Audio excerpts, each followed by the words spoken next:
Assalamualaikum warahmatullahi wabarakatuh. Selamat pagi. Perkenalkan, nama saya Lydia Putri Prasetya Ningtyas. Saya dari Program Studi Teknik Kimia Universitas Pendidikan Muhammadiyah Sorong. Pada kesempatan kali ini saya akan mempresentasikan tentang usaha yang saya buat, yaitu perusahaan yang menghasilkan barang atau produk yang berupa kue atau roti yang saya beri nama Indah Bakery. Tugas ini dalam rangka memenuhi ujian akhir semester mata kuliah manajemen industri.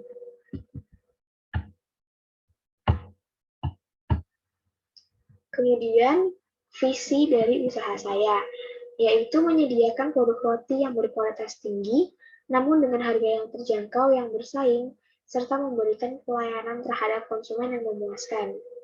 Kemudian misinya yaitu yang pertama, menciptakan tenaga kerja yang ahli, yang kedua memuaskan konsumen, yang ketiga menjadi perusahaan yang terdepan di bidangnya, dan yang keempat memperluas lapangan kerja untuk masyarakat sekitar tempat produksi. Kemudian fasilitas perusahaan. Peralatan dan fasilitas yang ada di perusahaan seperti timbangan, mixer, food processor. Ini gunanya untuk mencampur atau menghaluskan bahan-bahan yang akan digunakan untuk membuat roti. Kemudian oven untuk memanggang, lalu ada meat grinder, ini untuk menghaluskan daging. Kemudian ada cake showcase, ini untuk menyimpan roti atau kue yang sudah selesai dibuat, dan bisa juga digunakan untuk memajang. Kemudian ada baking tray, rolling pin, scraper dough untuk menghias kue, lalu ada meja kerja, proof box, ini untuk menyimpan adonan pada saat kita melakukan proses pembuatan roti agar tetap terjaga kualitasnya. Kemudian ada unit sanitasi dan juga unit produksi. Kemudian kita masuk ke bagian desain produk. Di sini ada sketsa, jadi ini merupakan gambaran produk yang akan kita buat, seperti ada roti berisi macam-macam selai, macam-macam filling, ada isian daging, sosis, kemudian ada burger, dan lain sebagainya. Kemudian gambar kerja. Yang pertama yaitu bahan baku seperti tepung terigu, gula, telur, fermentan, dan bahan-bahan lain.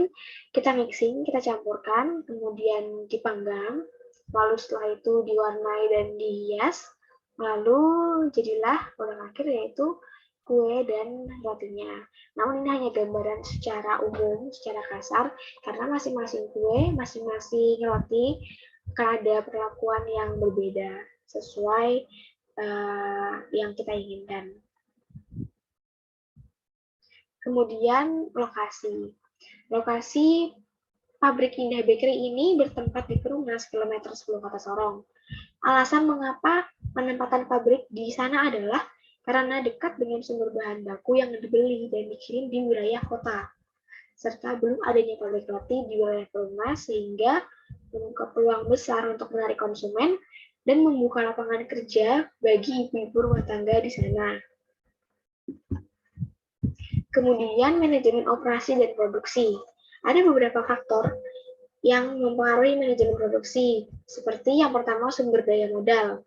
Modal kami ini berasal dari modal perusahaan dan juga investor. Kemudian yang kedua, sumber daya tenaga kerja. Tenaga kerja perusahaan direkrut dari ibu-ibu rumah tangga di sekitar perusahaan atau sekitar pabrik yang memiliki keterampilan. Kemudian yang ketiga, teknologi. Perusahaan menggunakan mesin dan alat-alat yang membantu proses produksi seperti mixer, food processor, rolling pin, dan sebagainya yang tentu saja mempermudah proses produksi. Kemudian yang keempat, informasi. Informasi didapat dari internet serta hasil research marketing dengan metode observasi dan kuesioner. Kemudian analisis SWOT, SWOT. Yang pertama, S, strength, kekuatan, yaitu kualitas produk yang baik, menerima pasaran cepat, produk tidak menggunakan bahan pengawet, lokasi pabrik yang strategis, bahan baku yang mudah didapat, dan juga harga yang sangat terjangkau. Kemudian weakness atau kelemahannya. Kelemahannya itu sedikitnya variasi bentuk dan cita rasa produk, kemudian minimnya kegiatan promosi, lalu kapasitas produksi yang terbatas, wilayah distribusi yang terbatas, dan juga kurangnya tenaga kerja yang ahli.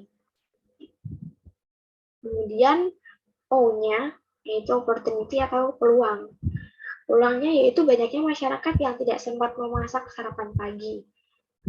Biasanya orang-orang itu karena tidak sempat memasak sarapan pagi, mereka lebih suka membeli makanan yang praktis, yang mengenyangkan tapi praktis dibawa kemana-mana, contohnya seperti roti atau kue.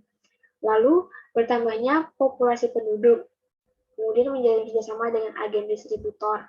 Jadi selain kita menjual sendiri, kita bisa menitipkan ke tempat-tempat seperti supermarket dan lain sebagainya. Kemudian wilayah pemasaran yang masih luas serta perkembangan dunia internet. Jadi selain kita jual secara langsung, kita juga bisa memanfaatkan internet untuk menjual kue-kue kita secara online. Jadi cakupannya semakin luas. Kemudian T-nya yang terakhir, threat atau ancaman, yaitu kenaikan harga bahan baku, banyaknya produk sejenis, banyaknya produk substitusi atau pengganti, dan perubahan pola minat masyarakat. Lalu yang terakhir adalah manajemen organisasi. Jadi yang di paling atas adalah owner atau pemilik, lalu di bawahnya owner ada supervisor yang mengawasi beberapa bagian, di antaranya ada admin gudang, lalu ada admin umum dan admin keuangan. Admin gudang ini bertugas untuk mengawasi bahan baku yang masuk dan keluar dari tempat penyimpanan atau gudang. Kemudian admin umum ini membawahi kepala produksi dan kepala packaging. Lalu ada admin keuangan yang bertugas untuk mengatur keuangan, pengeluaran dan pemasukan dari usaha kami. Baik, mungkin sekian yang dapat saya sampaikan, kurang dan lebihnya mohon dimaafkan. Sekian dan terima kasih.